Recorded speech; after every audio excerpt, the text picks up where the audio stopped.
നമസ്കാരം. ഇന്നത്തെ ഡിബേറ്റ് അവറിലേക്ക് സ്വാഗതം. ഫാഷൻ ലോകത്തേക്ക് ചുവട് വയ്ക്കുന്നവർക്കും കേരളത്തിലെ പ്രൊഫഷണൽ മോഡലുകൾക്കും ഏറെ പ്രയോജനപ്രദമാകുന്ന ഒരു സംഘടനയുടെ രൂപീകരണത്തിന് ഇന്നലെ കൊച്ചി സാക്ഷിയായി.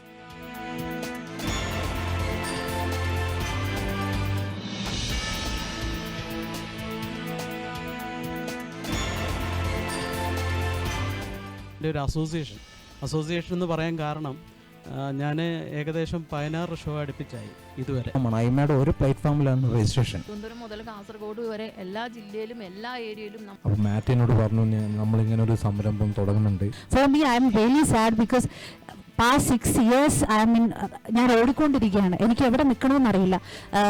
മുംബൈ പോകണോ, ബാംഗ്ലൂർ പോകണോ, എവിടെ പോകണമെന്ന് എനിക്കറിയില്ല. കൊച്ചിയിൽ നിൽക്കണോ, ട്രിവാൻഡ്രത്ത് നിൽക്കണോ, കൊല്ലത്ത് നിൽക്കണോ.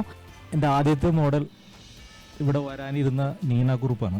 ഈ മേഖലയിൽ ആ കുട്ടികൾ അനുഭവിക്കുന്ന പ്രശ്നങ്ങൾ ഞാൻ നേരിട്ട് കണ്ടുകൊണ്ടിരിക്കുകയാണ്. രാജ്യത്തെ ഏറ്റവും വലിയ കലാകാരന്മാരുടെ സംഘടനയായ arts Inter cultural amusement and movie makers association അഥവാ ഐമയുടെ നേതൃത്വത്തിൽ എലഗന്റ് 8 ഫാഷൻ എന്ന സംഘടനയ്ക്കാണ് തുടക്കമാകുന്നത്. പ്രശസ്ത ചലച്ചിത്ര താരം നീന കുറുപ്പ് പ്രസിഡന്റായും മാത്യു പണിക്കർ സെക്രട്ടറിയായും നേതൃത്വം നൽകുന്നതിനോടൊപ്പം നിരവധി മേഖലകളിൽ നിന്നുള്ളവർ പ്രധാന ഭാരവാഹികളായ ഫാഷൻ മേഖലയിലെ ഈ സംഘടന ഉടൻ നിലവിൽ വരും.